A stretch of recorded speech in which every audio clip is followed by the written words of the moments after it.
what you see. Dire inevitability. What feels good can't be wrong. Listen now, a melody overtakes the land and sea. Hear now the clamorous throng. Ride with me, Rosenberg. Ride with me, Rosenberg.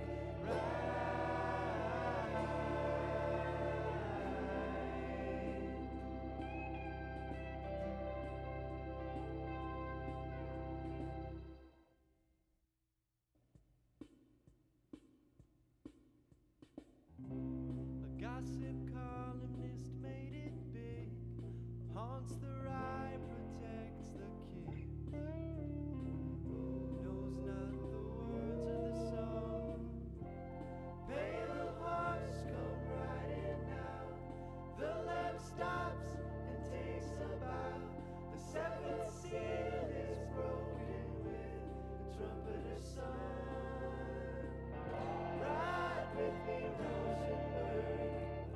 Ride with me, Rosenberg. Ride with me, Rosenberg. Ride.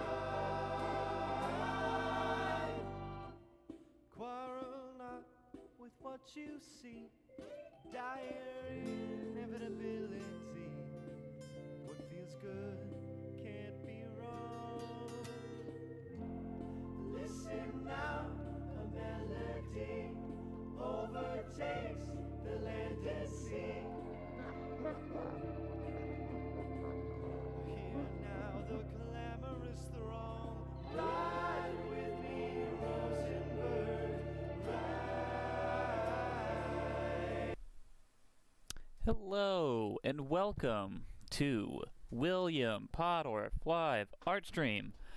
I am William Pottorff, but I've been doing a lot of thinking and have decided to completely rebrand myself as the anti-Thomas Kincaid. That's right. I am the painter of dark. And I'm here to talk about my faith and my love for my dark Lord and Savior, Satan, and we will discuss the 12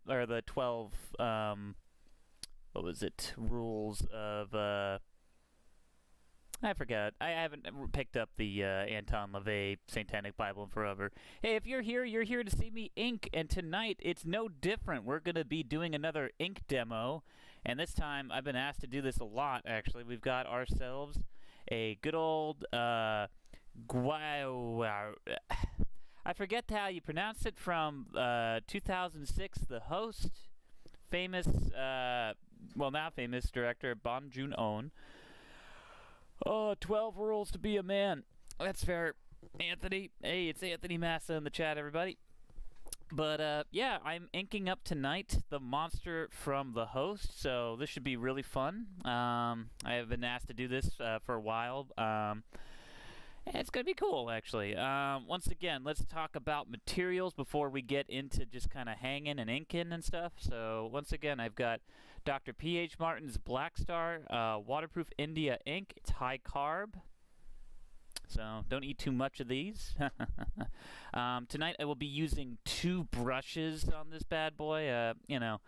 Honestly, I want to hit this backspace over here, the background. I kind of want to fill that up with black ink, actually, so I'm gonna probably save that for last because I want to work on all the details here. So once again, I'm using my Red Sable Utrecht blend, and then this other synthetic round brush, which is pretty solid, recommend it.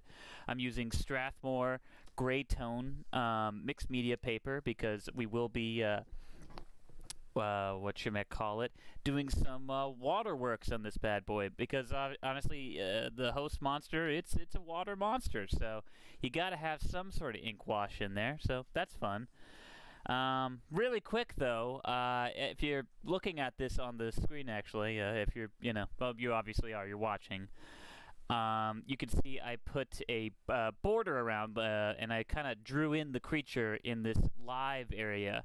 So for the purposes of like reproducing and scanning it. So if you see right here, there's some lines that help me. So like when I'm actually holding down the piece and stuff, I don't smudge it, what have you.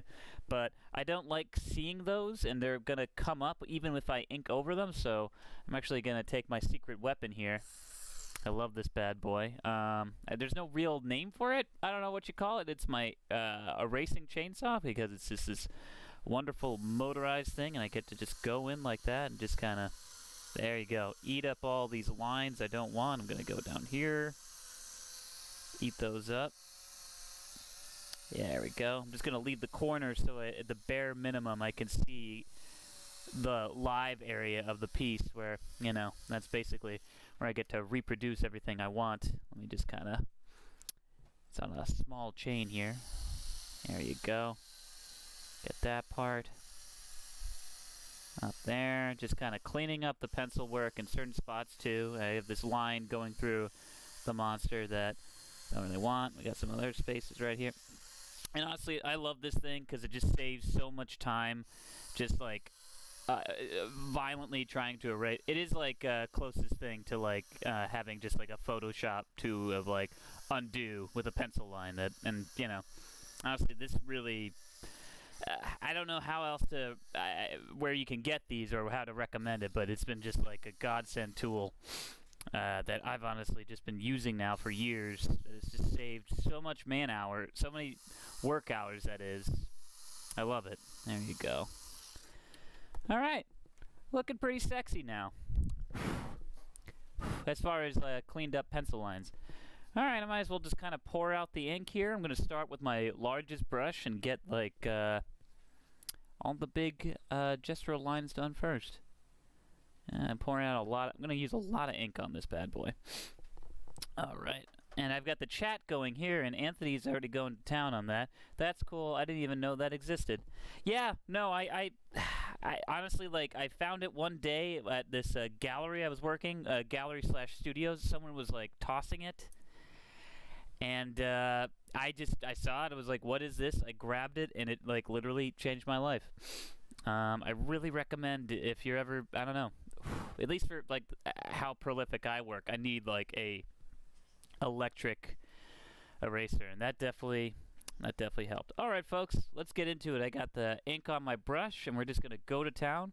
Once again, whatever your dominant hand is, remember to go from, what was it? If you are right-handed, you go from left to right. If you're left-handed, you go from right to left, and that's how we're going to start. So I'm going to start on this arm right here and just kind of get in that ink line right there. Look at that. And that's the best part about using brushes. I'll tell you right now. When you use a brush, as you can see, you can get a real, wonderful, loose, energetic, organic line. And that's honestly like something that is hard to replicate with a pen if you use this pen and nibs and stuff. So there we go. Already inking in that line. Oh, I got another question from Anthony. This is what I hope Jake Paul looks like after he gets punched once this weekend. What? Once this weekend? He got punched this weekend? I'm confused by that, but hey, it's all good. You know what? We're here to hang out. Wherever Jake Paul is, I hope he's doing well in his endeavors. I don't really know Jake Paul that well, or do I really care for his overall of work. But good for him.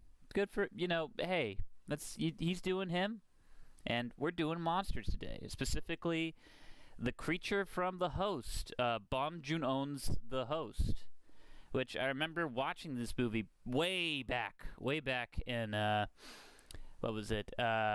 He's boxing this week. Okay, well, good for him. But no, Bong Joon-ho's The Host, which I remember, this is one of those films in like high school.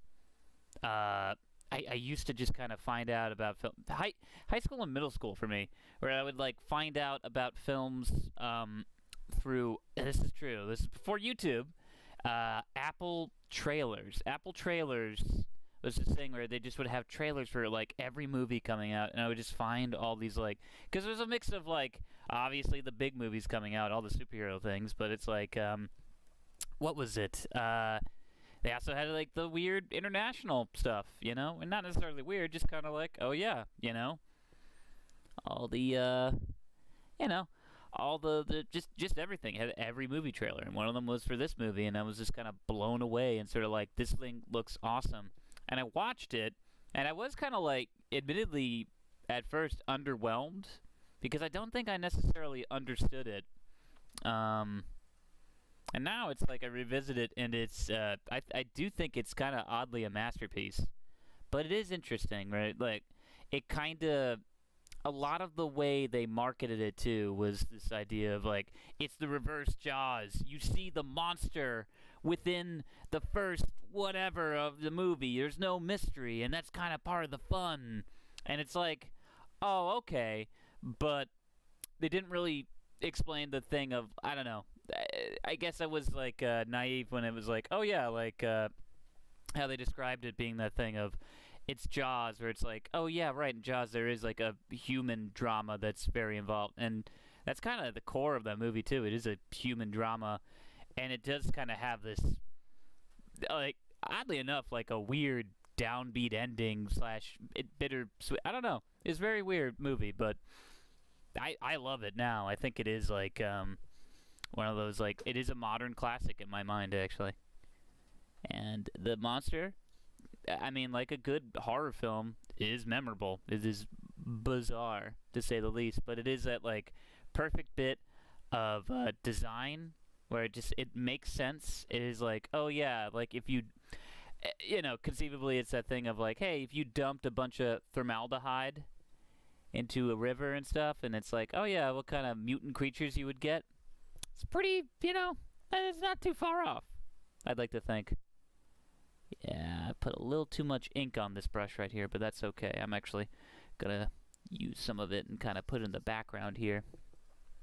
Just get a little extra, because, like, honestly, all this, I want to have it blacked out. I'm kind of doing a reverse here. Normally, I would have, like, what was it? Usually, when I kind of do all these tone ink demos, a lot of it is, I usually have a white background to kind of, have that go back in space, and, like a darker figure in the foreground, just to kind of bring that forward and, kind of have that push and pull. I'm doing that in reverse tonight, just to kind of, just play around with it and show you, like, oh, yeah, there's no one way to use this paper. It's not like, oh yeah, it brings out there's a lot you can pull off with this wonderful Strathmore stuff.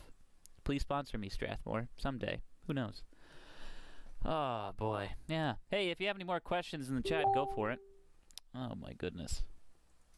Ooh, I'll have to check that out later. Sorry, I got a message from a group of people I watch a bunch of movies with online all the time, and I probably might do that later, honestly. Let's just see where this monster takes us. I'm probably going to go for an hour tonight.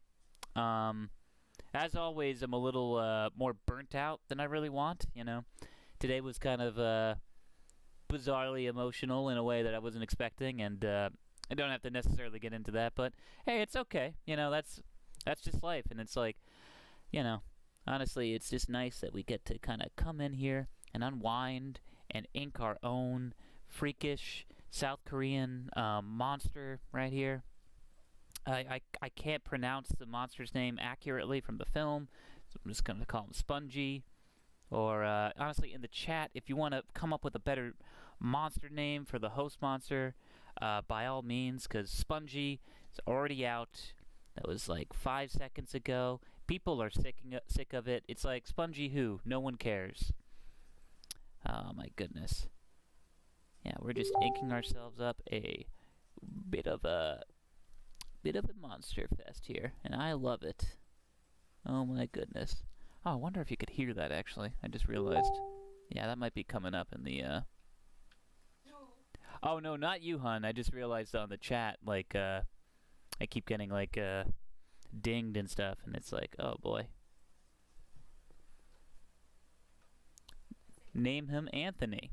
Alright, Anthony. Yeah, this little Anthony-looking creature, hanging out in Muckville, which I still think, my buddy Anthony Massa, he has a wonderful Twitch show / podcast called Muckville, which he has yet to elect me mayor of Muckville, or is he always just gonna be mayor of Muckville? I don't know. We'll have to see, because he just finished up with his season 2 apparently, which I watched a little bit of, and it was very fantastic actually. I think he's really hit a stride with that show recently, and I recommend it actually, especially this 3rd season going in. I'm excited to see what he does, and hopefully be a part of it too. I love Anthony. In any case, this is definitely the mayor of Muckville right here. I'd have to say so. Oh my goodness. All right, let's see here. Now that we're kind of settling in with our inking now, let's talk movies. As far as things I have seen recently, I have just been watching docs left and right. I finally got around, after a long deliberation and just kind of like, oh, okay, I really want to watch this now. I got around to watching the OJ, the People vs. OJ American Crime Story, which I was hesitant to because I have a hard time with Ryan Murphy's overall of work as well. Very inconsistent. I really hated American Horror Story. Some people love it. It is what it is. But I just kind of was really hesitant to join in, and then I did, and I realized oh man, there's a lot of really great actors, and I found it riveting. And we were literally up till 4 in the morning trying to finish it all on Netflix, and we just were me and Deanna were we have to go to bed. We're dying. And it was I don't know. And then we finished it. And it was brutal, but it was riveting. And if you haven't seen it, I definitely recommend it. Oh, hold up. Anthony's in the chat again. I'm the dictator, but I need some concubines. All right. Thank you for the kind words, my friend.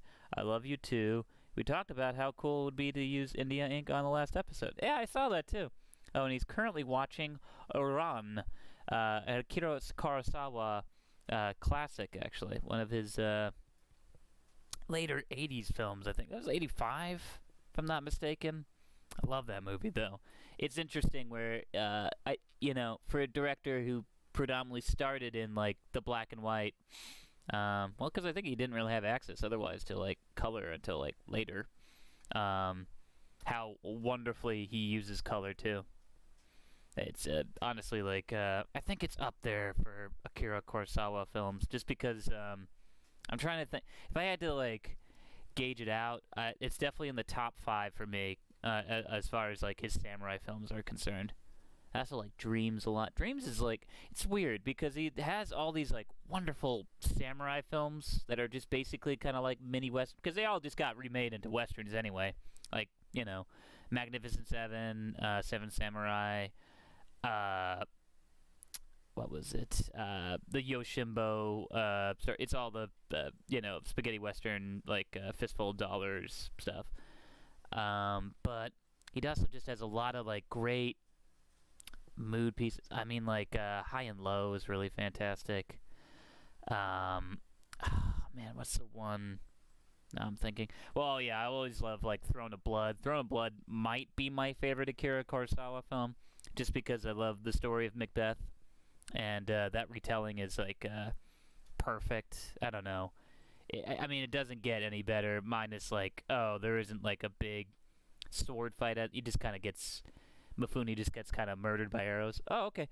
The color... Sorry, we get another comment. The color is so good, and his camera work is so steady as opposed to how shaky a lot of old cinematography was. Every frame could be a painting. Yeah, that's fair to say, especially with Ron. He built up that whole castle and kind of burnt it down. There's some, real wonderful stuff. The sequel to Yoshinbo is good. It's I'm sorry with the pronunciations. Sanjuro,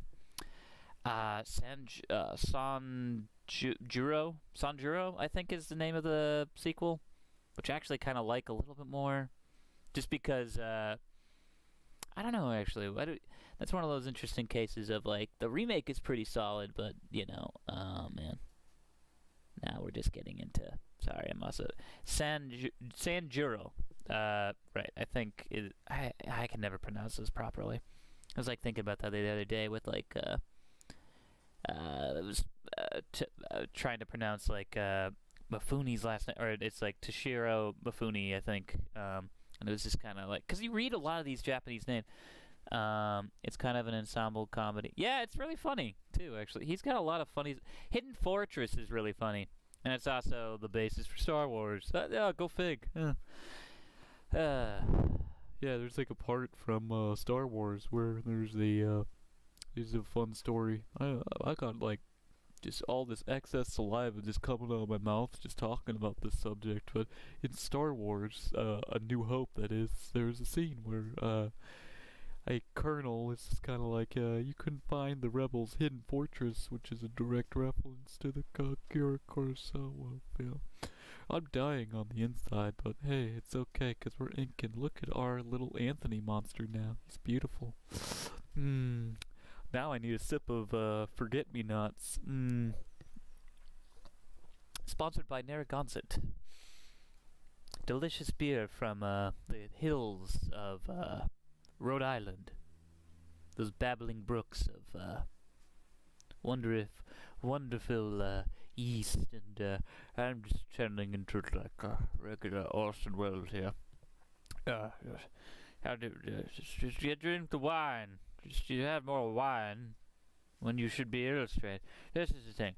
I should have been Chewbacca. Everyone thought that. George thought that.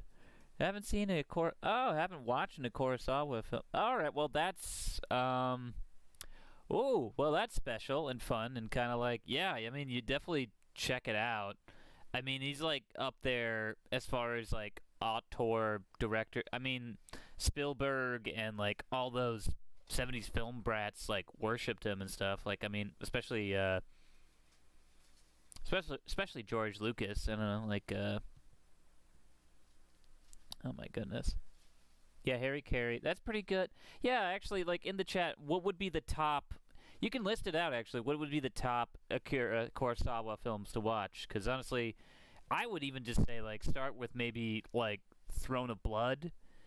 I think people would say like, well, you gotta do Seven Samurai. Definitely do Seven Samurai, but Throne of Blood, in my mind, it's actually like it's not as long. Seven Samurai is like 3 hours, so that's kind of a commitment. But for me, that movie like flies by. Then I like all his like besides his samurai stuff, I do like all his contemporary Japanese, just like High and Low. High and Low is probably my favorite one of that. What was it? Sorry, I got more ink on this than I needed. Gotta get that off.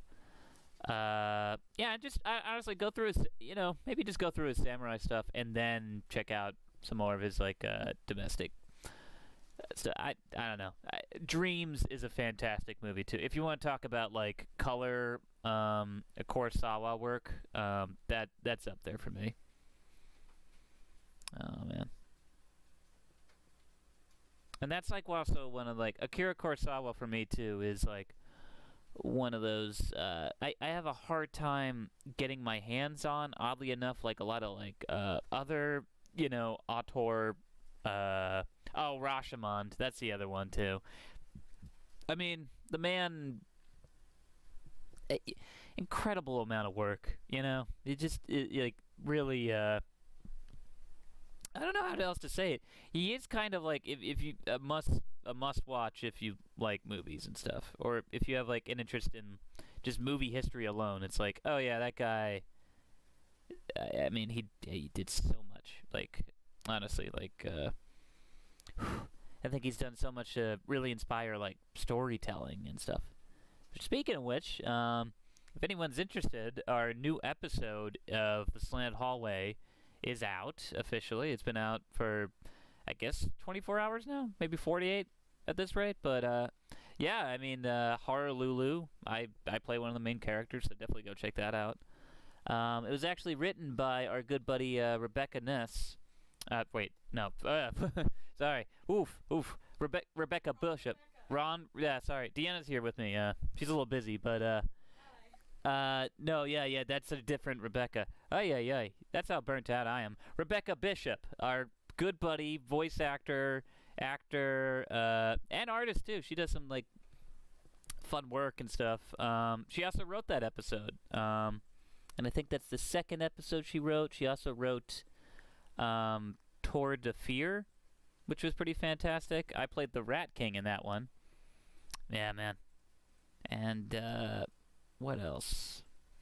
Yeah, I mean, like apart from that, like it's I love that episode. Honestly, like it's always nice to do someone else's script, and so I don't have to read my own dumb words. And she knocked it out of the park. Oh, Kyle is.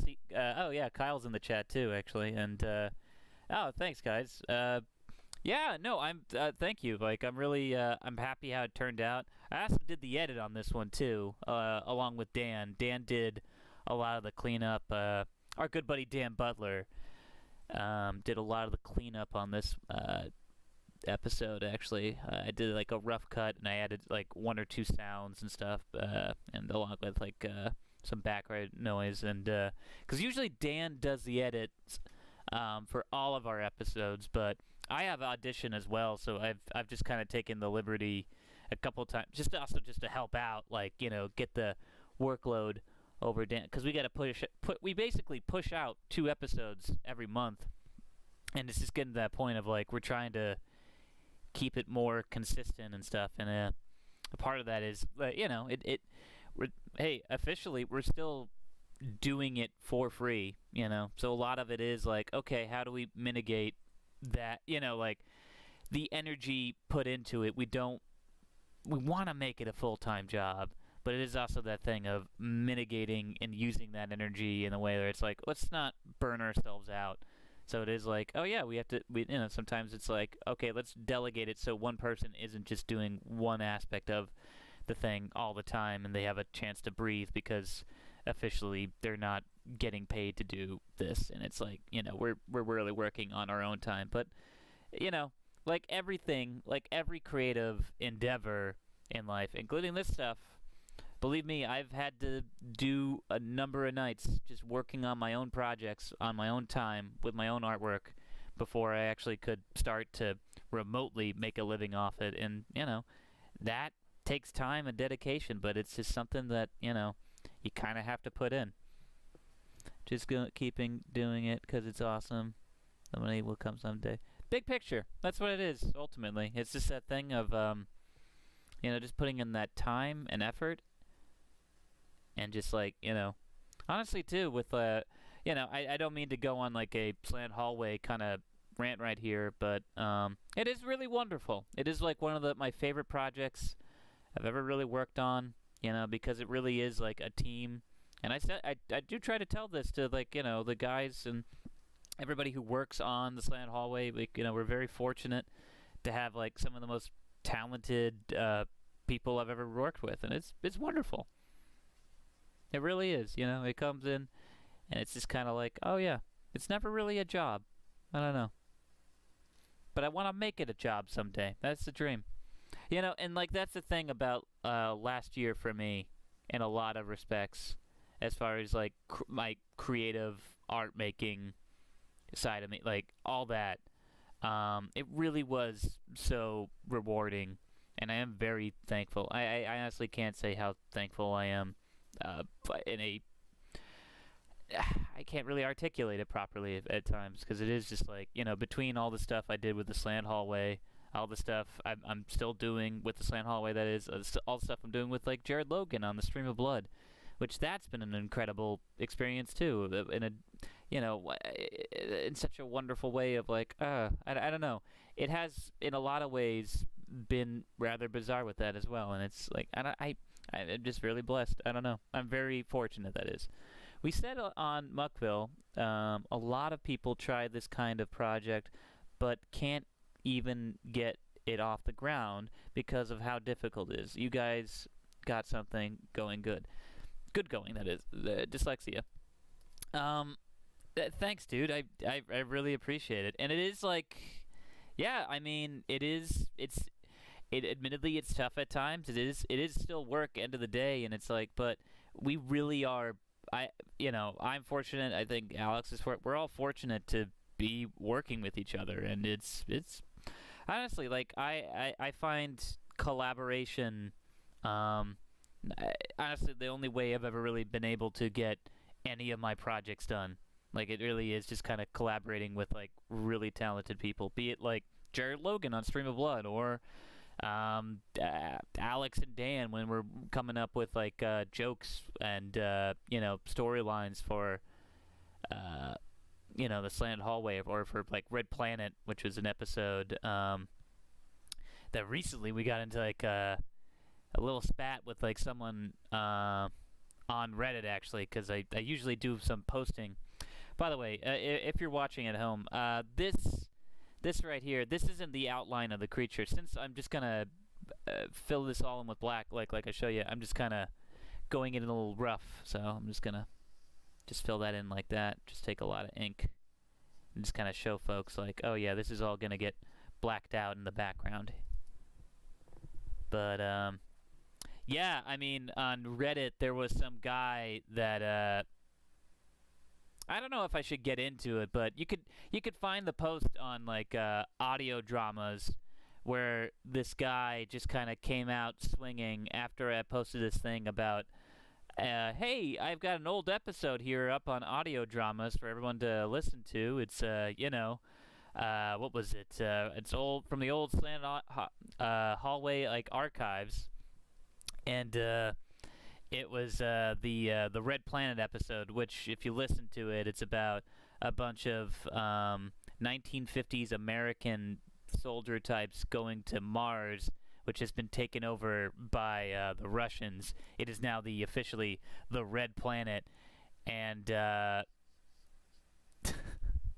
wrote in the thing, like in the description, where it's like, Captain Clark Chesterfield flies across space to deal with the commie scourge, on the Red Planet. And then, like, thinking I'm doing it in that voice or whatever. And one of the first comments was, like, this guy just came out swinging. It was like, sounds like a bunch of fascist BS to me.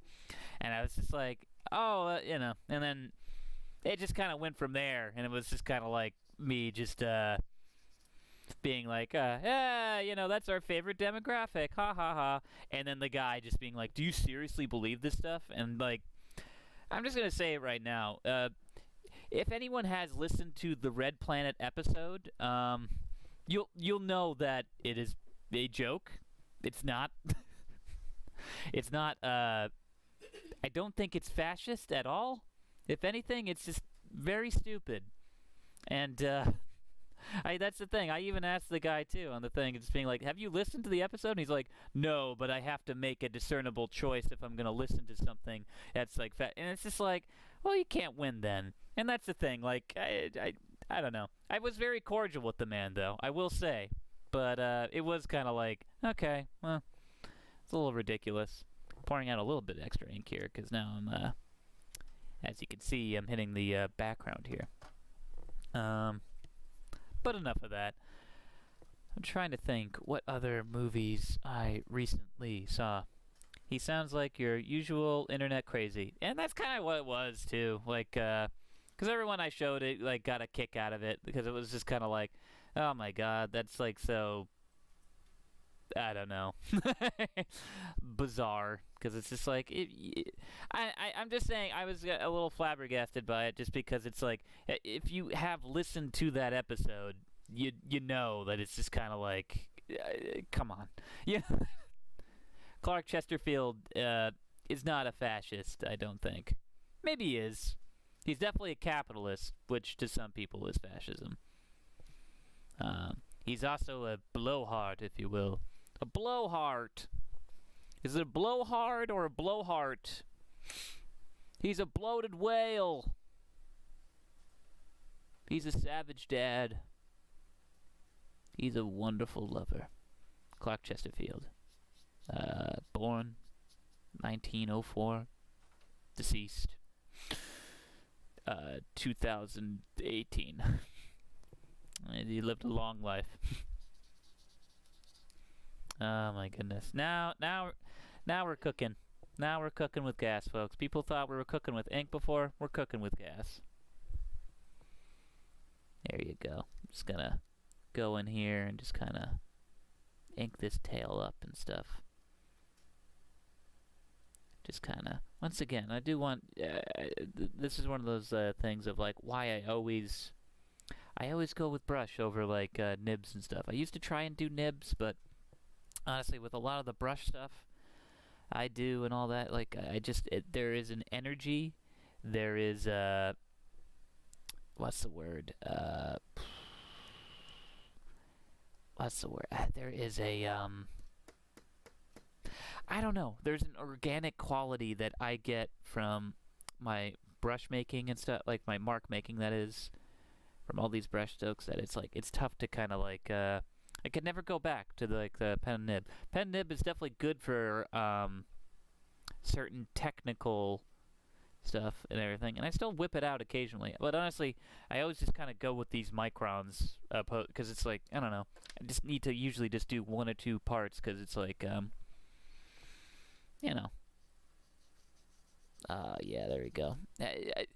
Honestly, I don't really, with a lot of my brush stuff, I don't really get too tight because I like to just kind of keep the energy. And that's the thing with these brushes. You just kind of, you keep like a nice energy going and flowing from it, you know? And I just kind of like, I hate getting bogged down in like the little pen and nibs. Plus, pen and nibs, annoying to clean. Brushes, look, believe me, if I could get an intern and, you know, I would never abuse them, but it would be that thing of like, the only abuse that I would really ever put on them is like, you now clean my brush, you know? Otherwise, you know, if you're thinking about an internship for college credit, hit me up. But yeah, no, I hate cleaning my brushes so much, you know? It's the one. Did you try that thing I gave you? Not yet, hun. Deanna did give me recently a brush cleaner. This bad boy right over here. Yeah, that I might use that on the stream, but what's the word? Yeah, I hate cleaning my brushes. I really do, and it's a bad habit. But hey, no one's perfect. As you can see, I'm just kind of hitting all the dark spots in there. Probably should, at this point, I'm probably done using this bad boy for now. I'm probably going to go back and kind of get those bigger spots in the back, but let's see here.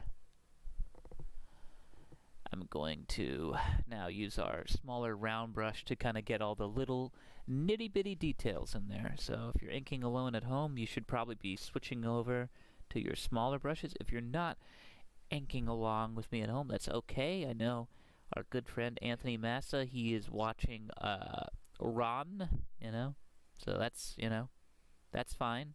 That's allowed. There are things that are allowed while I'm doing this art stream, while you're watching along, commenting on the artwork or on a movie you saw recently, that's allowed. Giving me advice on how to do my taxes, that's not allowed. Okay? That's my business. Thank you very much. All right? You know, what I do with my taxes, it's my business, okay? Because that's my money as well, you know? And I don't think the government should have it. Just saying that right now. In any case, I will be going to jail in the next couple of weeks because I didn't pay my taxes. That's unrelated, though. And I didn't know. It's weird that you brought it up, too. And when I say you, I mean you, specifically. Well, I hope you did your taxes already. I did-ish. I did. H&R Block is doing them as we speak. I don't worry about that. My accountants, you know, they handle. How many accountants do I have, hun?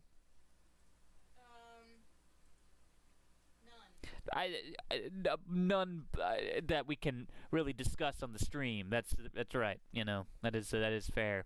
Because honestly, this is an art stream. This isn't like gotcha journalism time where it's like, oh, you know, why does Will have like all these assets in the Paradise Papers? Oh, Cayman Islands. It's not fun. It's not fun to talk about. you know. So let's just drop it because we're here, we're inking, we're having a good time, you know. I can hear some Jimmy Buffett right now. Not Warren Buffett, Jimmy Buffett. I've never associated with Warren Buffett, you know. I hope you filed your taxes for every commission. Yeah. Well, actually, with that, it's really more of a thing. Fun fact: when you do the commission stuff, when you're a freelance illustrator, the biggest point that you should do, and this is a fact, you gotta save some money, man. You gotta just put it away because the government will come for you if you were a private contractor. They're looking for that revenue. Once they find out you have you're making money on your own dime, you're not part of a bigger company. They want that gravy. So you gotta remember to just put a bunch of money on the side, which thankfully I have been. You know, that was the one thing I've managed to kind of do over the summer and strategically plan along with my fiance because we also have a wedding we gotta plan. So that said. Always key. If you ever do, if you're ever even considering doing freelance stuff, just remember you gotta put that stuff to the side. That's a little bit of the business side. Not the best with that sort of thing, which is why you can always pick up. I definitely recommend if you're interested in this, the the Graphic Artist Guide. They put out a book every year. Graphic Artist Guild. They put out a book every year. And it's a guideline of prices and sample contracts and Han, what else do they have exactly? It's a suggested list of pricing. It's just a suggestive list of pricing, which is It's a lifesaver. Yeah, it really is. Just in case you kind of if you need that understanding of okay, so this is the industry standard. For as far as a book design price or a. It's also tips and tricks and recommended resources. Yeah, it is a lifesaver, and I definitely recommend it if you're even remotely interested in doing freelance work. It's a Bible. It really is a Bible. It's one of those things I think I go to. I mean, all the time, really, just to kind of double check a price or something. Deanna has hers all what's the word? Marked out actually with little dividers and sticky notes, if you will. Sticky notes. It's looking pretty good though so far, I gotta say. Oh yeah, now we're getting into the fun details of stuff that I like to do, all the skin folds and wrappings and stuff. As you can see, look at that, oh man, I don't even want to call that, the gums and stuff, the little folds and the wrinkles and stuff. This is honestly some of my favorite things to ink right here because it is just fun. It is fun in it hits that certain set of neurons that fire off in my brain when I just get to draw and then ink the folds of a horrid formaldehyde ink monster from South Korea. This is just this is what I live for. And whatever you live for, I hope that your neurons are being fired as well. There you go. Look at him. Look at this Anthony monster now. Oh my goodness. Oh, I put a little too much ink on that, so that's okay. Just get a little bit of that off right there. And we're just gonna go into town on this big old bad boy, Trying to think here. I don't think if I've seen any new horror film. Oh, you know what? I did. But I'm not sure if I necessarily want to talk about because I'm just gonna say negative stuff, and it's just I don't know if I want to get just kind of trash something that's I want it to be so. I just want it to be good, but it's not. Which is the I mean I respect everybody who works on it, and I really love it, but it's the new Creep Show. It's just not good, and it's just frustrating. I even watched one today that really bummed me out. And the director of it, like of the episode, or what, at least the segment of the episode, was like Rusty Cundiff, which I was like, this is the same guy who did like, oh my god, like he did so many like great he worked on Chappelle. He did like Tales from the Hood. It's one of my favorite horror films and stuff. Any new horror I missed that I need to see? I'll get to that in a minute. But yeah, you know what? Yeah, I can't recommend the new Creep Show. Joe Bob's coming back this Friday, so I'm getting stoked. So that's tomorrow. I'm literally gonna go pick up some Lone Star beer. They serve it, or not serve it. They sell it at like one of the big chains around where I live. So that's gonna be a fun night. That said, new horror. What can I recommend? I like most of the new Creep Show. I mean, man, Some of it's okay. some of it, I'll tell you right now, 50-50. It really is like down the line. There's like that one episode from season 1 directed by Rob Schraub, which is pretty solid, you know. But I don't know, man. It's real inconsistent, real hit or miss tonally, and just kind of like, I don't know. I mean, like, when that first season came out and those first couple of episodes, I was like, oh, this is great. You know, it's a little shaky in spots, but this is fantastic. And it's just like, it just hasn't continued on. And it's just kind of a bummer. So, you know, check it out if you want. I hear you're on 50-50. I respect that. Yeah. I mean, that's the thing. Some segments are really great and fun, and it's like, oh, that's really cool for the budget they did. And then others, you're just kind of like, what was that? Ay. Whatever. But honestly, that's the thing. It's like, I'm twisted up about that, because that really is a group of like, oh, these are all horror aficionados, like, you know, Greg Nicotero, like all the, you know, K&B effects people work on it and stuff, you know. They've got like, you know, a lot of horror royalty on it, like, you know, all that. You know, you had like what is it, like Tobin Bell and like Adrienne Barbeau on the first there was like so many of like those where it's like, oh my god, it's Jeffrey Combs, you know. It's like, that's awesome, you know. And then just there's some episodes where it's just like, it's that mix of like, did you see Ma? I did see Ma. That's also like one I really wouldn't recommend either. I don't know. I didn't like it. I just didn't like. I don't know. I'm trying to think. I don't want to be a negative Nelly here. I don't like just kind of being like, that sucked. Because it's just that's a lot of everything right now. But I'm trying to think of like something I would recommend that I recently rewatched. I did. I'm very excited about this. I did get like a solid deal. I found this online.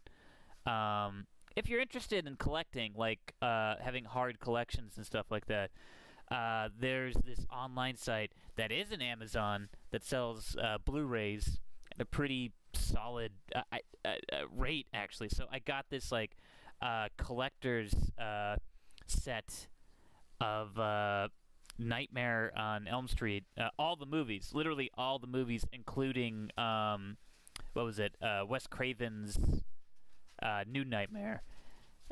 It doesn't have the remake, but I'm okay with that.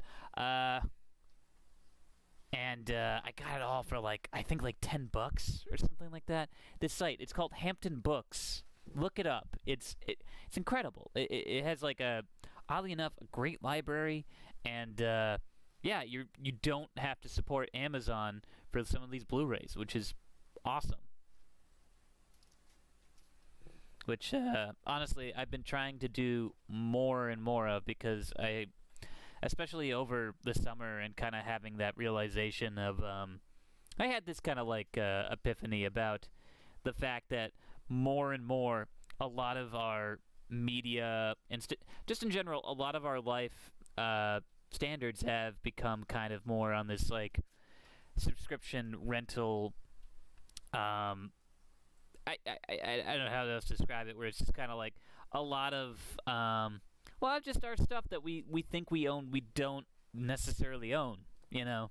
And it really kind of bothered me on like a deep inner level. So I did kind of like take it upon myself in a weird way to kind of be like, no, I should have like a solid physical collection and stuff. And that's kind of what I've been doing with a lot of my Blu-rays and stuff. I have been kind of slowly building up a curated and sort of nicely displayed set of films that I love to like, just kind of have out and like be able to go into. And it's like, it's no longer the thing, because I'm also just sick of honestly going to like, okay, what do we want to watch tonight? Oh, this film I haven't seen forever.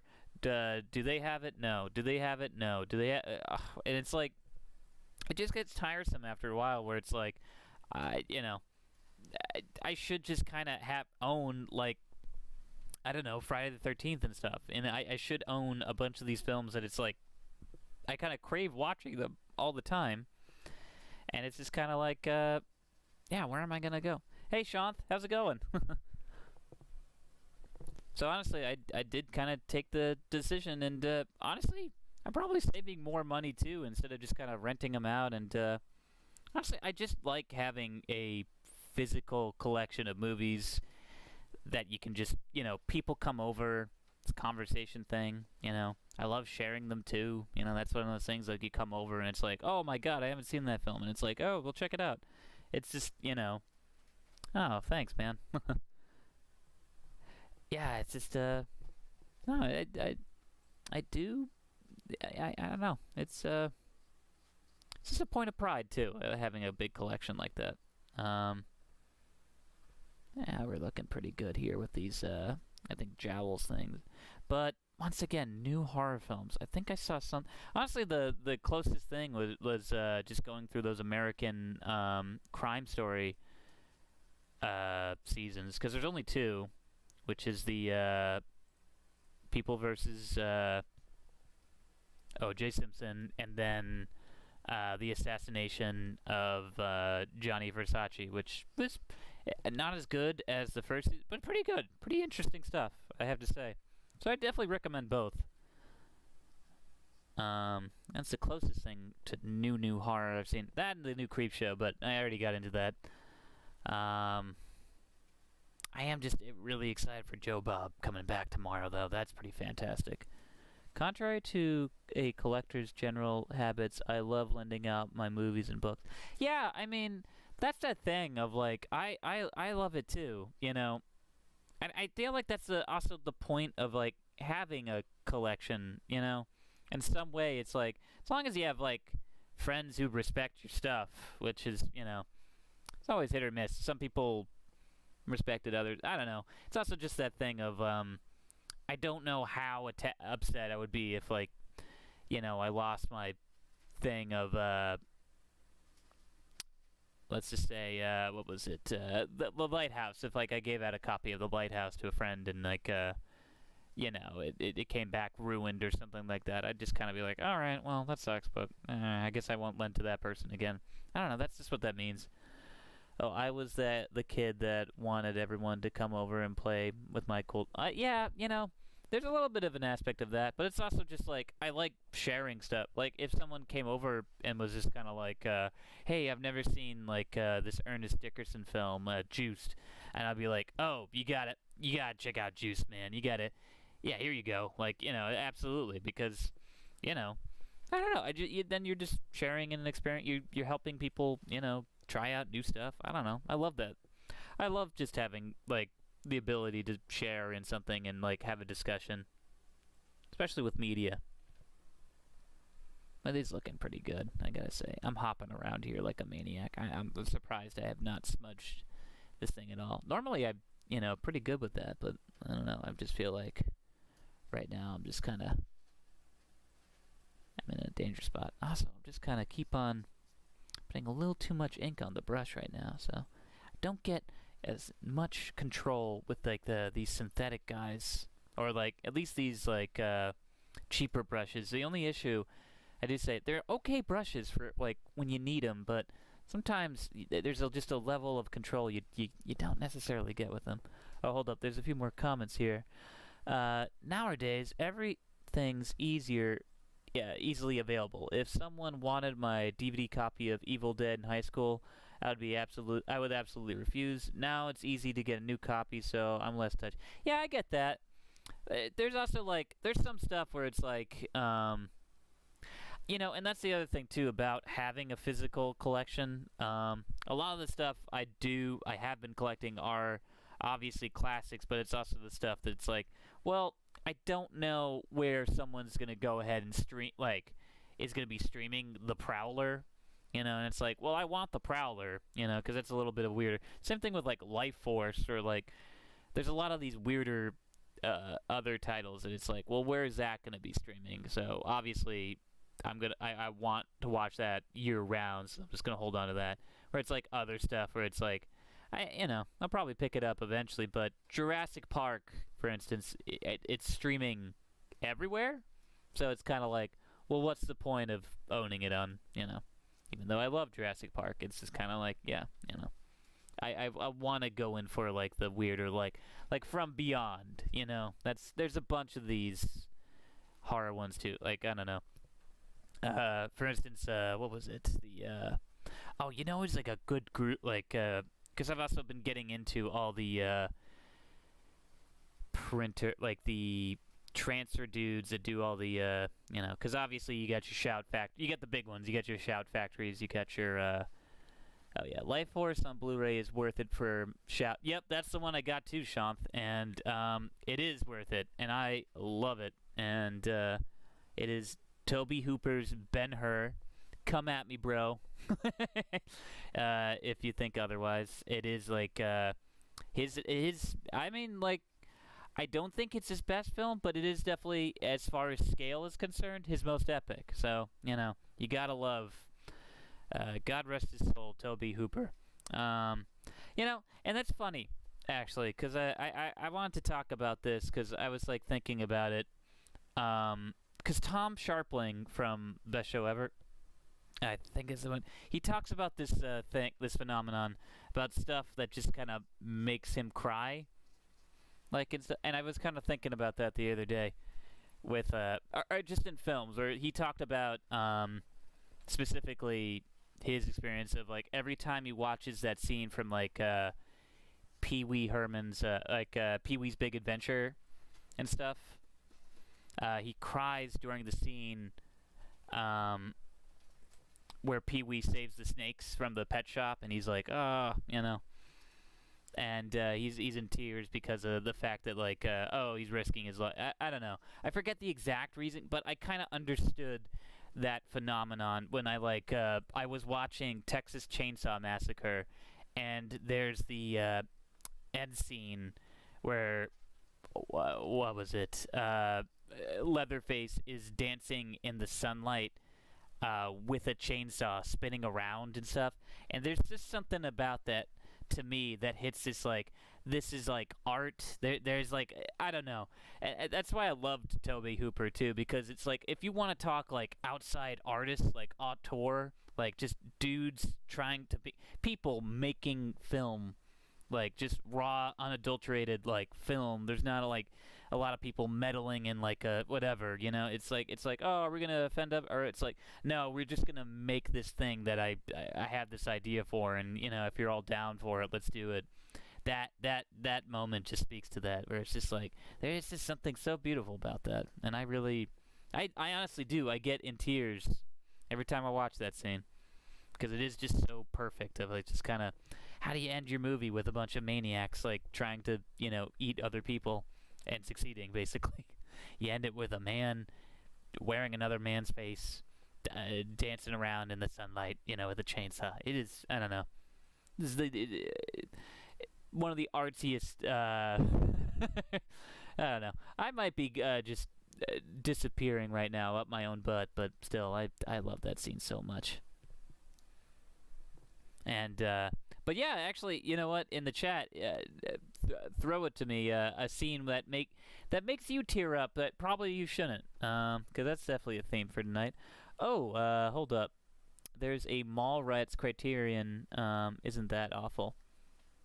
I mean, like, uh, it's weird with that. Mallrats is pretty solid.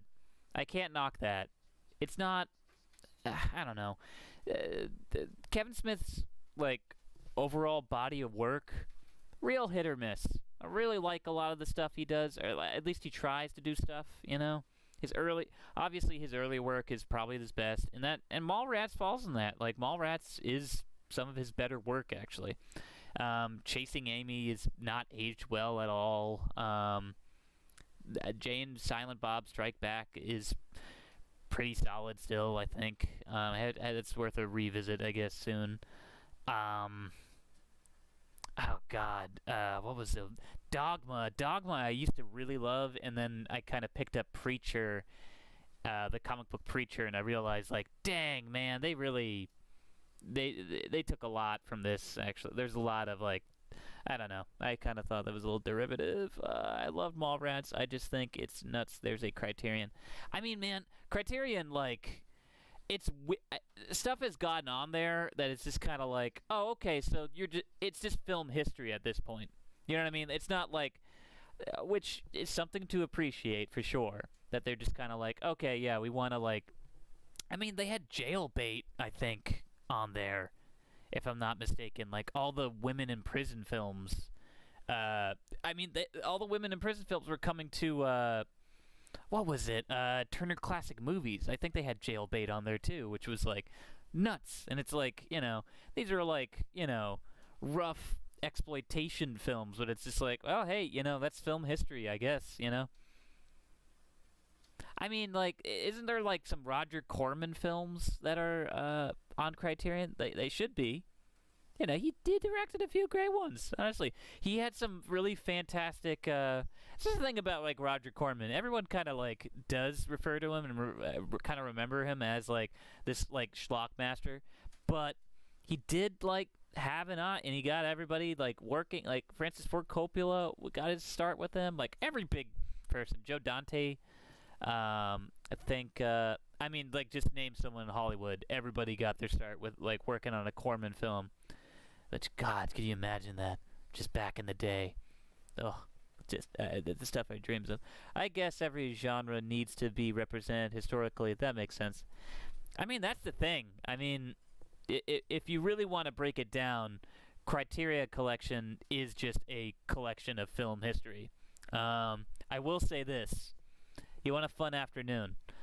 Criterion Collection has, well, the Criterion Channel or whatever. On YouTube, they have a series of interviews that they do with just people going through their closet of, like, the entire Criterion Collection, because it just fills up this, like, one giant closet. And in that, and they just have, like, all these different... filmmakers and stuff kind of show up. Still, my favorite one might be John Waters, just going through and just being very... I mean, I love John Waters. He is my favorite film pervert of all time, actually. He's up there. I love that dude.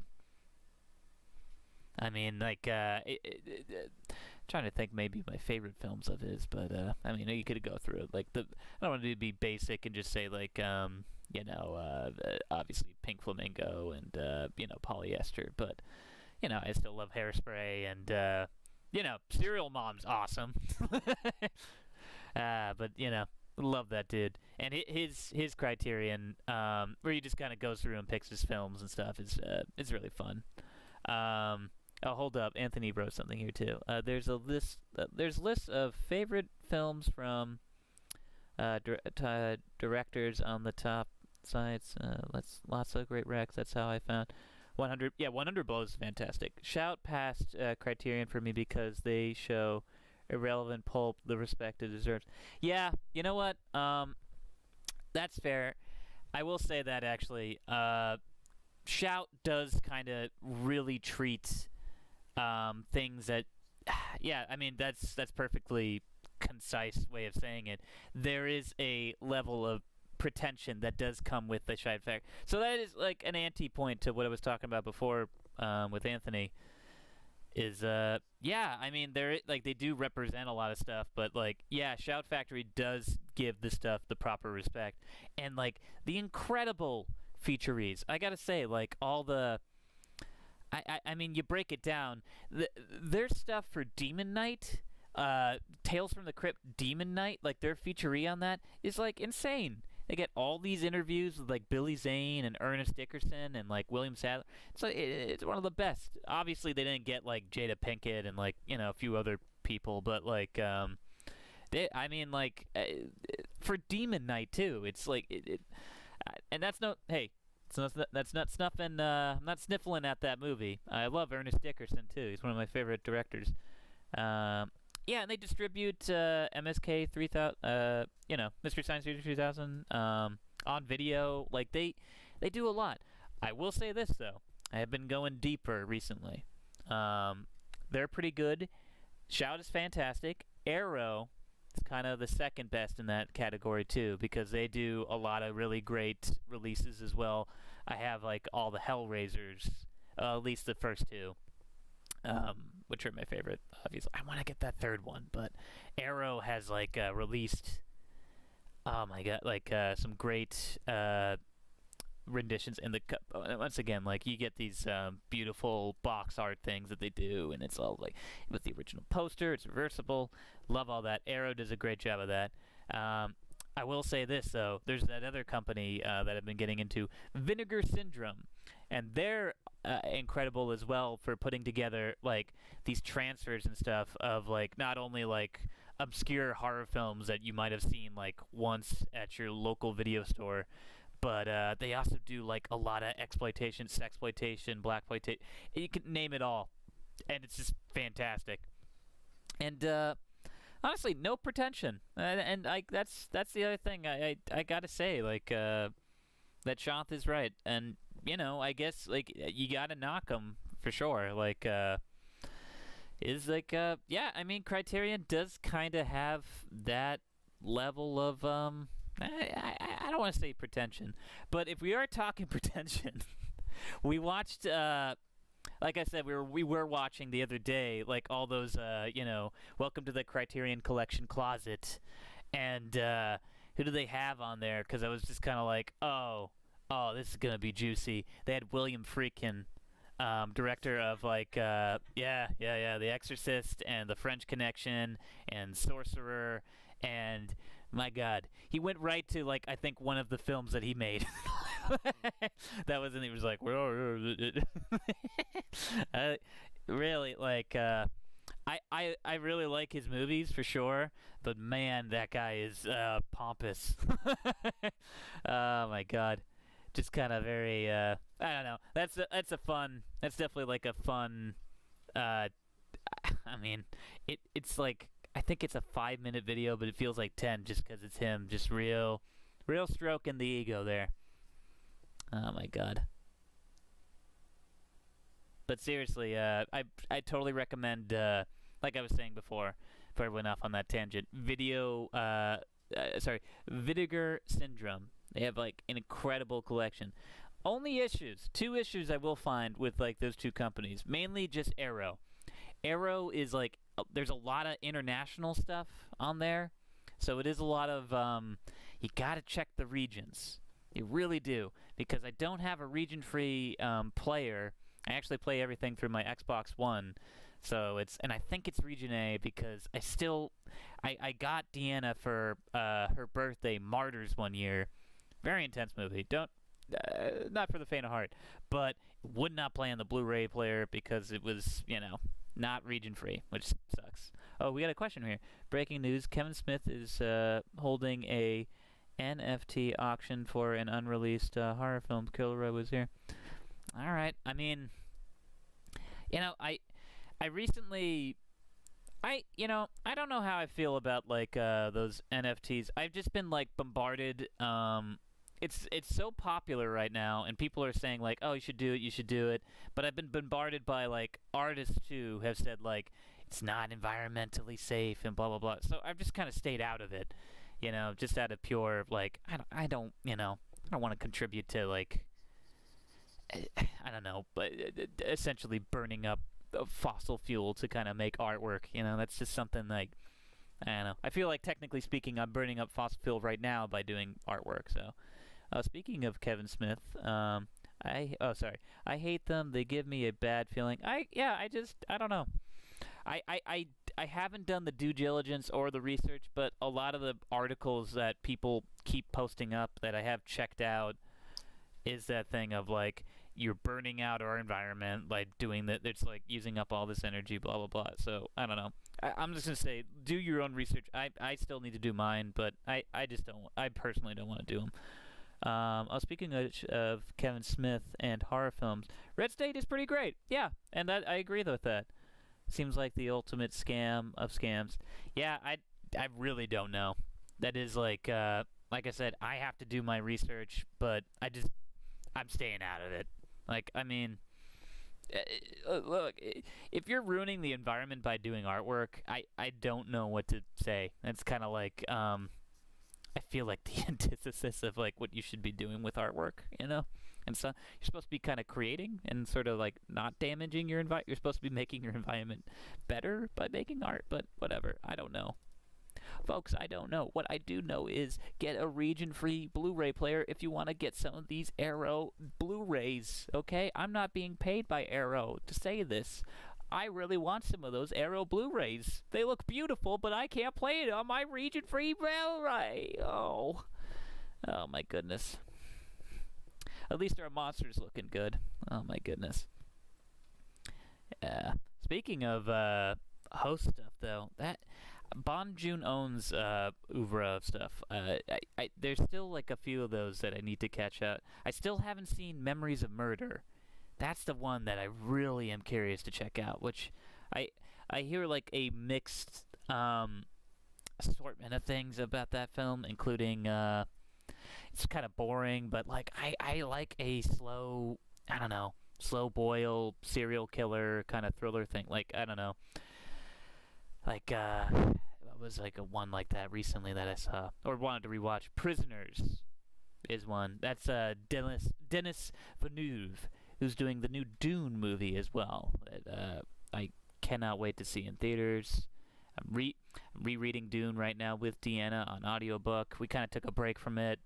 And I am just kind of hyping myself up because hopefully by the time, like, you know, it gets released in, I think it's October, which is interesting, which is, yeah, I have to say, I don't know. I'm stoked to see that, actually. Oh, my goodness. Yeah, it's looking pretty good here, actually. And I think I'm going over a little bit of an hour right now, but you know, honestly, I've been having so much fun just talking to you guys, and no, we've been having I don't know, honestly, you know, I haven't even really gotten to like putting in my highlights yet on this bad boy or doing any of my wash work. So yeah, I'm just gonna keep going a little bit here.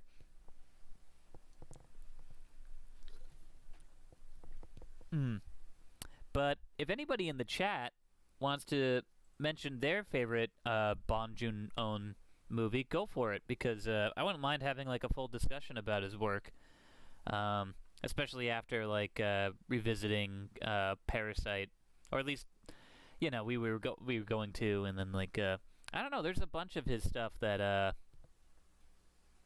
honestly, like I find him a very exciting, like one of these new directors and stuff. But yeah, you know, he's been around since 2006, so he's not necessarily new, but I mean, he's just making some really exciting stuff that like I definitely want to revisit.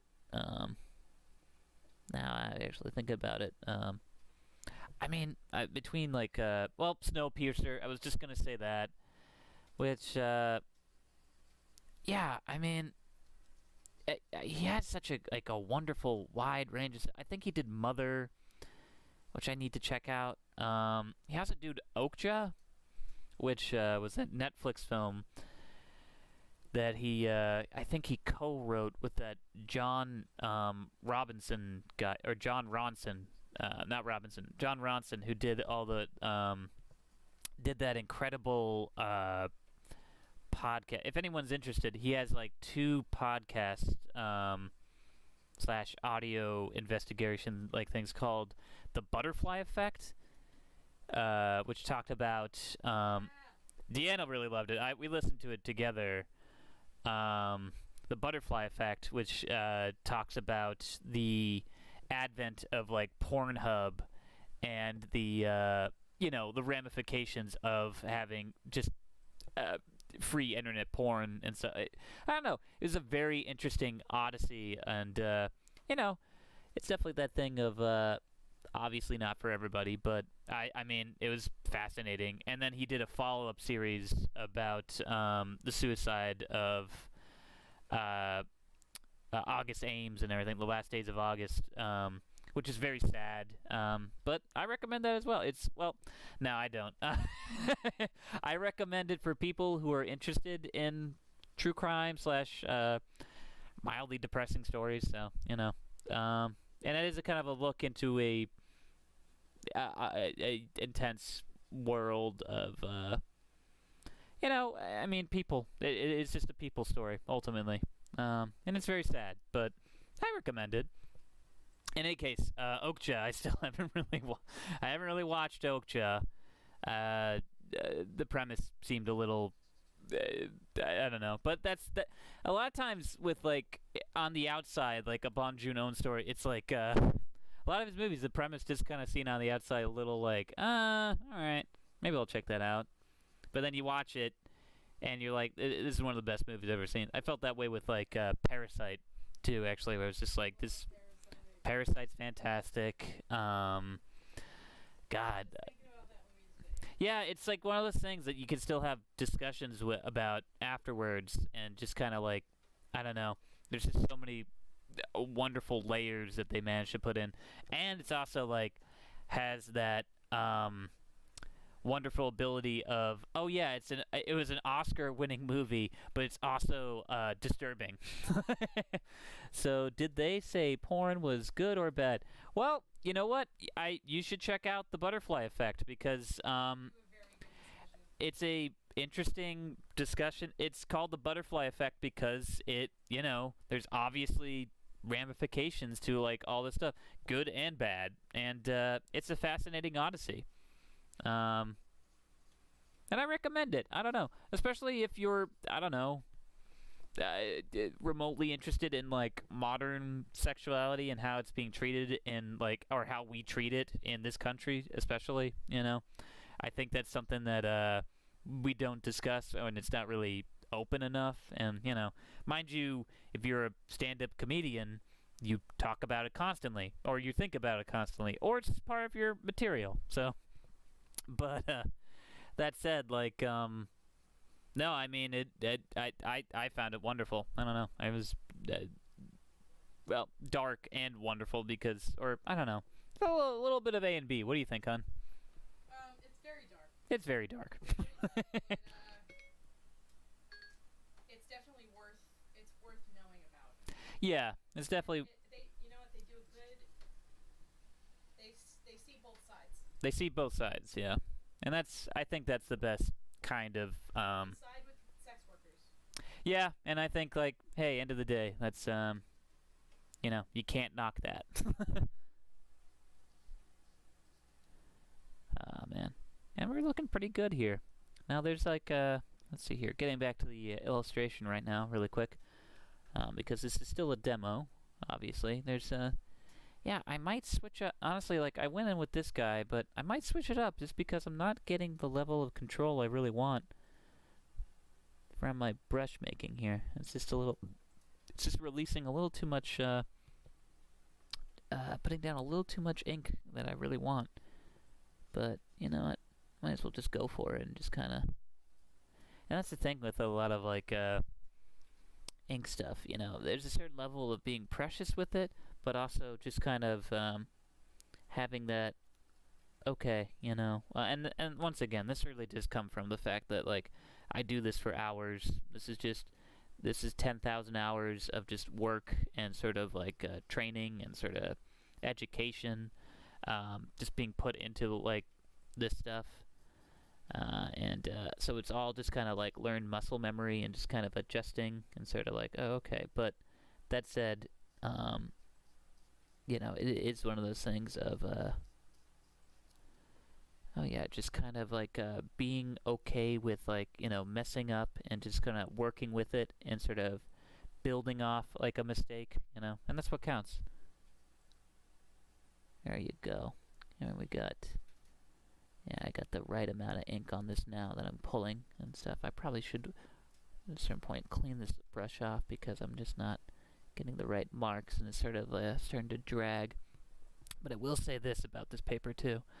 It is pretty wonderful as far as like building up a texture actually, because it does have this nice layered texture to. I don't know, like it just absorbs ink in a wonderful way that I don't know, I really love. Ooh boy. Bon Joon-on. Oh, you're a magnificent little salamander-looking creature, Anthony. I love it. Oh, for the if you're just coming in, we decided to, because I can't really properly pronounce the creature's name from the host. So we decided to rename the creature Anthony, and it's looking like an Anthony to me right now.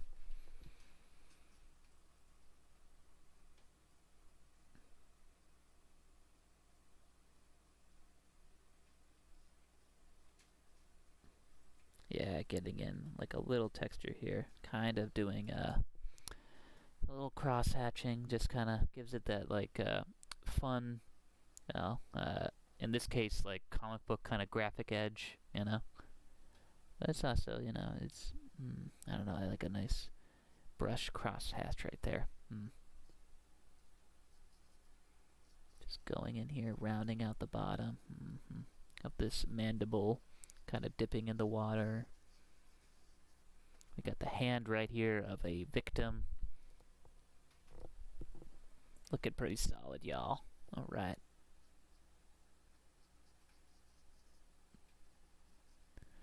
Ooh, boy. Yeah, let's see if I get this hand in here. Alright. Cool beans. Now we're going around. As you can see, we're just kind of putting this hand right here.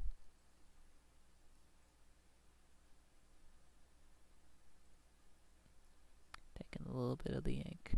Kind of dragging it like that. We're dragging the ink. There you go. Laying it down. Nice little hand. Bup. We're inking away now, folks. Just trying to keep this as relaxing as humanly possible.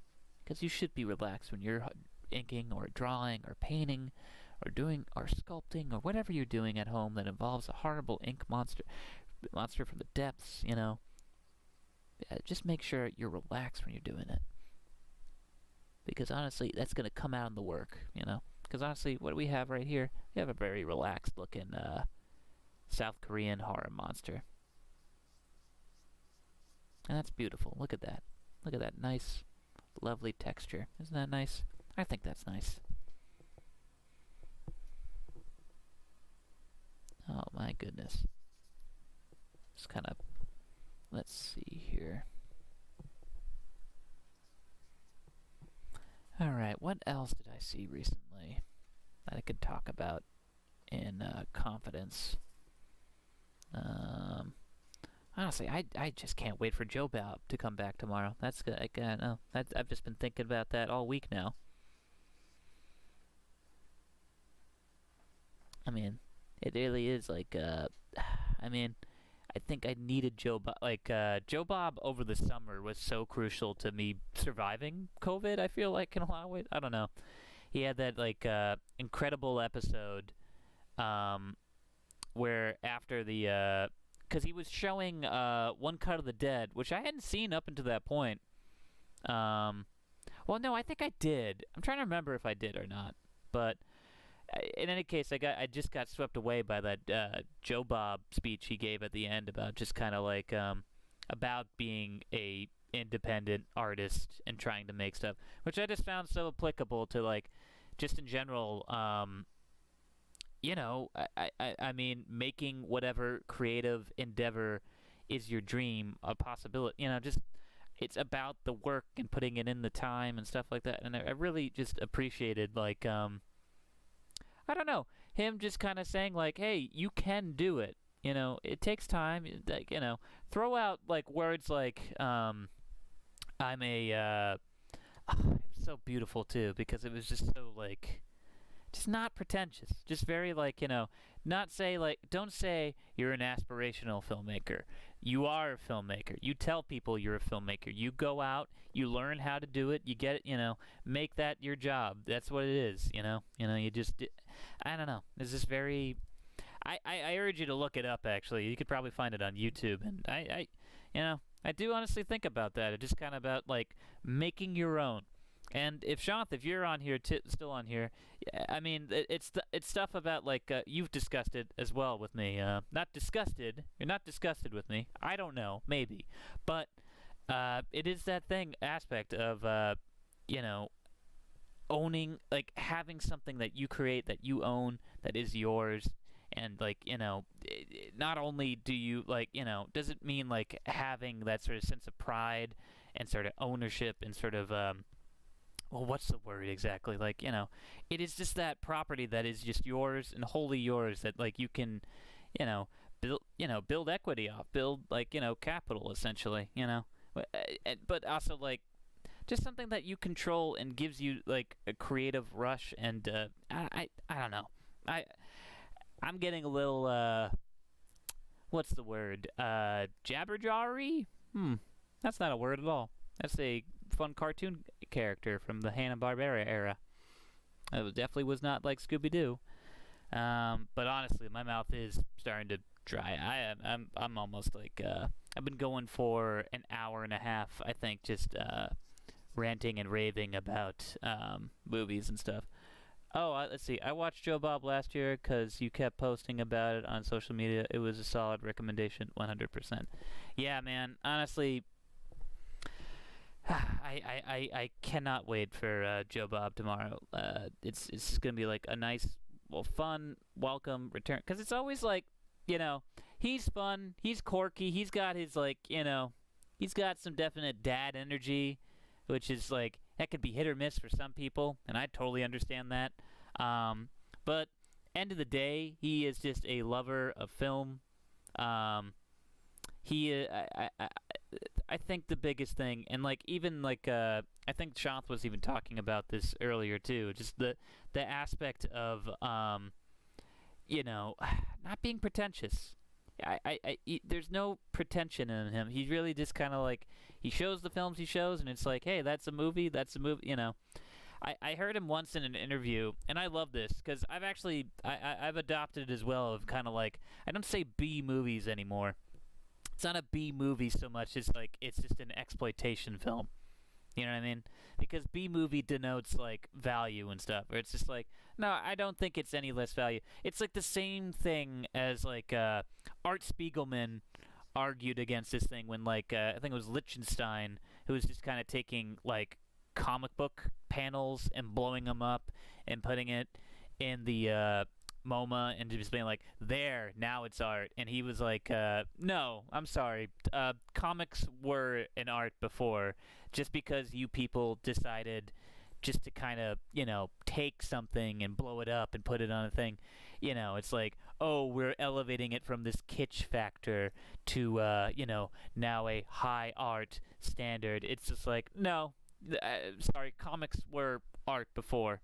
And, that's that thing of I appreciate, I think, ultimately with like Joe Bob, there's no pretension. It's like we're watching Cannibal Holocaust, because it's a film, because they did this, and this. It is disturbing, but it is a part of like film history, and you can't knock that. I don't know.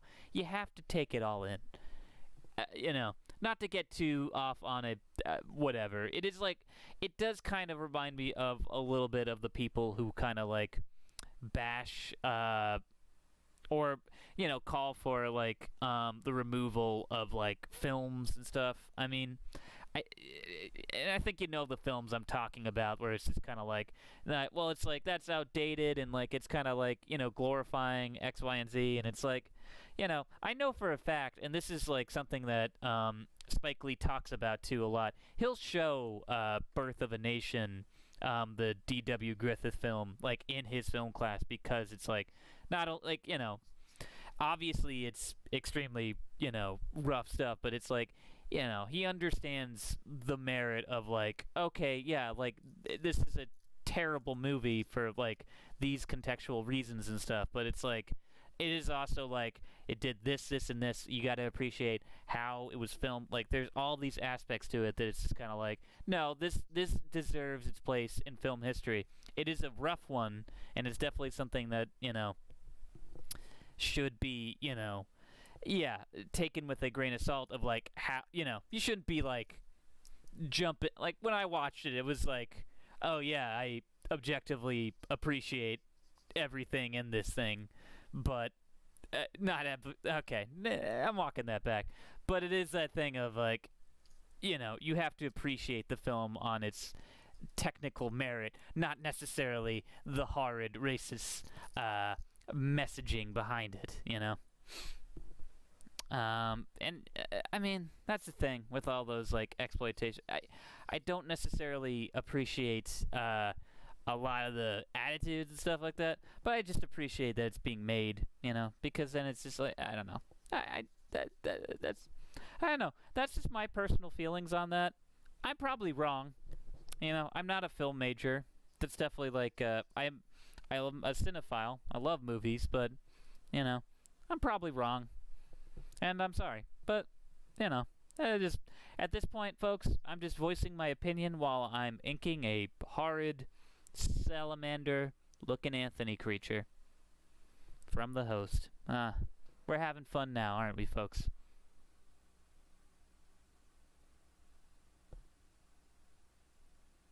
Oh yeah. And if you haven't seen Birth of a Nation, I don't think I recommend it. I don't know. I would maybe watch clips, but then and then hear some. Yeah, it's like I go on this whole diatribe about like, yeah, these films deserve to be watched, but at the same time, I watched it. That probably need the one and done. That just the one and done. There's still a bunch of those out there that it's like, oh, okay, objectively, I know Spit on Your Grave is a film I'm supposed to, watch and sort of like appreciate. It's still like rough stuff, and I'm still kind of waiting on watching that bad boy. Hold up, I'm gonna see if it's gonna look a little blurry there. I'm just gonna kind of adjust there and see if you can get some of the details you see that I'm working on. There you go. Maybe kind of come in. Honestly, oh boy, folks, I'm running on fumes almost here. Just talking up a storm about disturbing exploitation slash arguably just kind of canceled movies, but that said, hey, I'm here. I'm just kind of rambling. And what else are you gonna do when you're inking up horror movie monsters? Which honestly, like, if we want to get into anything that I'm planning, I guess my biggest plan. Oh, hold up, we got sounds like not a film school project. Yeah, I mean, yeah. Oh, which, by the way, if you want a fun podcast that I'm on, and basically I've had the same exact conversation with Kyle Seeley. He's in the chat. He has a podcast, Not a Film School, that I totally recommend. It's a lot of, well, first off, it's a podcast that I listen to because it's like, oh, cool, a lot of my friends like are on this thing, so it's like, let me hear what they have to think on like, I think what was it? Jay, our good buddy Jay DeMule was on the Trick or Treat episode, if I'm not mistaken, which that's a fun listen to.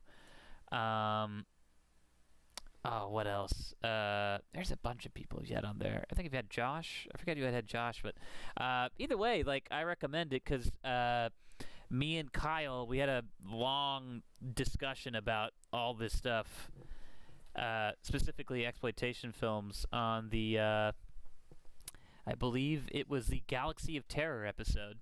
Oh my goodness. So that's a rec. That's definitely like a recommendation. Oh my goodness.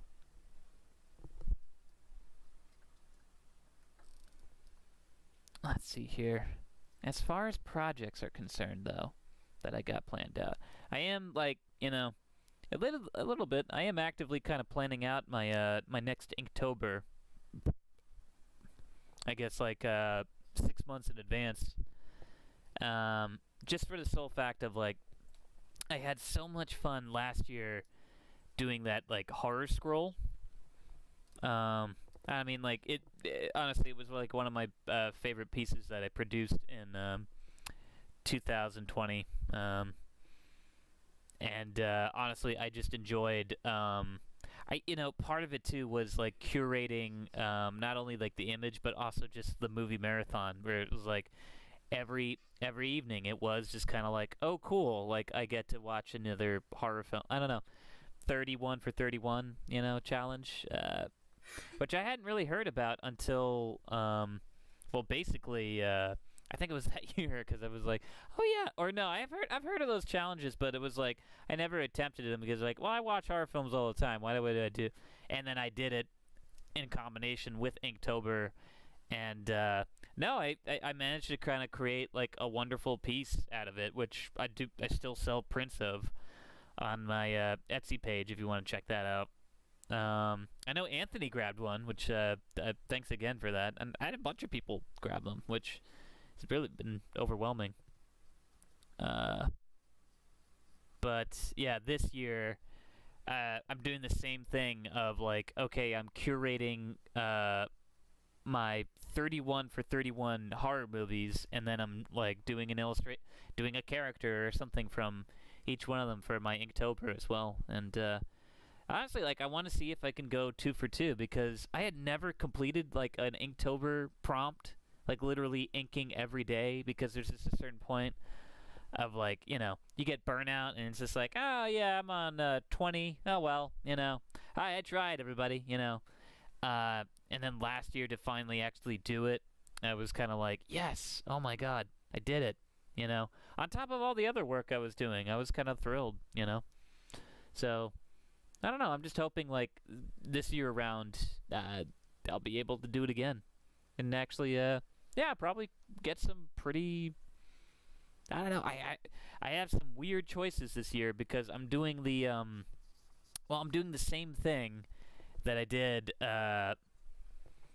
what was it, last year, where I'm basically just doing horror films in my physical collection.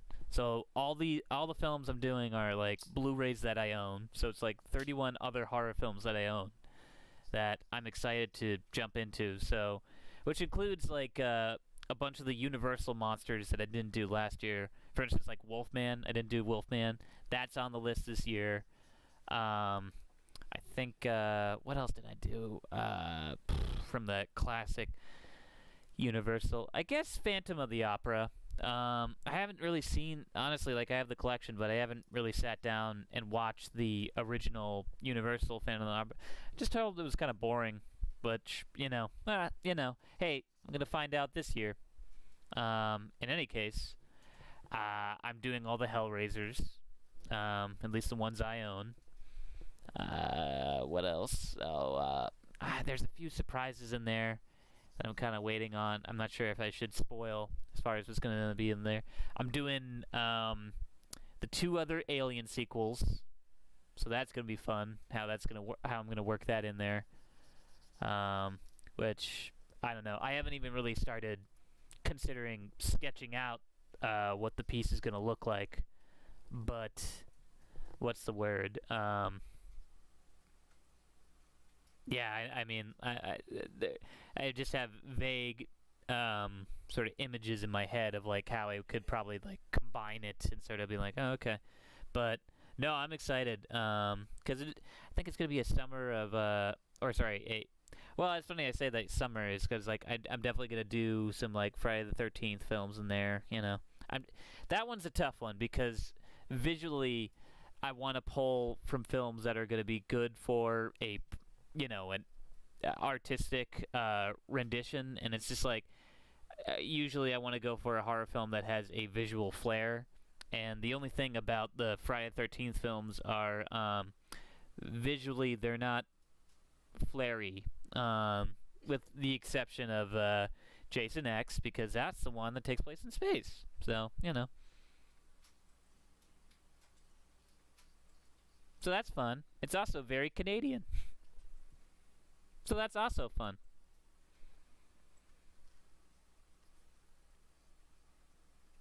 In any case, I'm excited for Inktober 2021.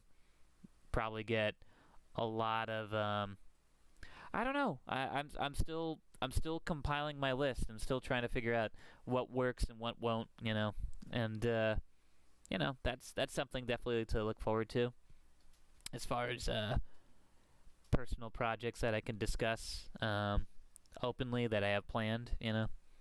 And it's not really a project so much as just like, oh, it's just another fun challenge, you know. What else do I have planned as far as that's concerned? I really don't know. Just like, you know, I don't know how I'm going to do certain aspects of this lizard monster, but, you know, hey, it's just part of exploring it together. Like, see right there? I just kind of made that mark. Because why not, you know? Are you going to stop me? I don't think so. I'm the one doing the demo right now. You're at home watching Ron or, you know, prepping for your film podcast. How would I know that? I don't know. I just would. I just know these things sometimes, you know?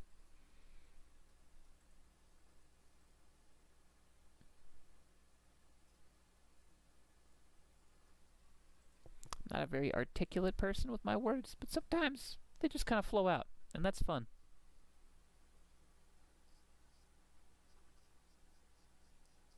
All right. Oh boy, I think I'm not gonna lie. It's oh my god, it's like 10:42. I did not realize that. Honestly, I probably hit my saturation point on this piece, and I probably should just kind of like give it a good old you know. Hey, honestly, like I didn't get to a lot of the highlights I wanted to on this one tonight, but as you can see, I got starting to work in the details and like kind of work in the background.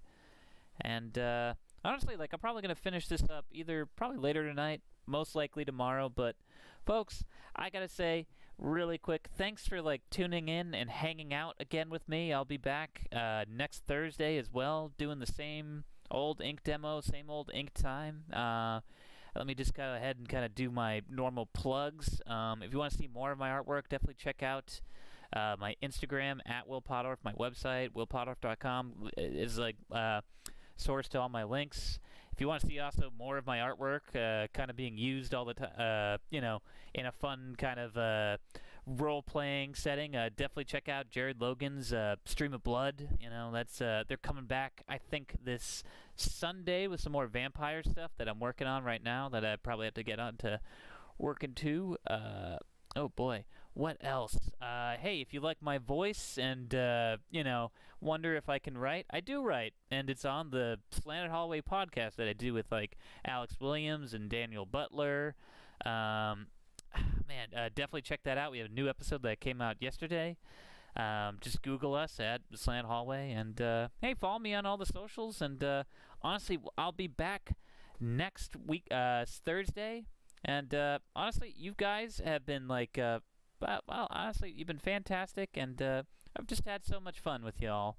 And yeah, I hope you have a good evening. And hey, keep on inking or keep on rambling. That's what Will's doing right now. Love you all. Thanks for tuning in.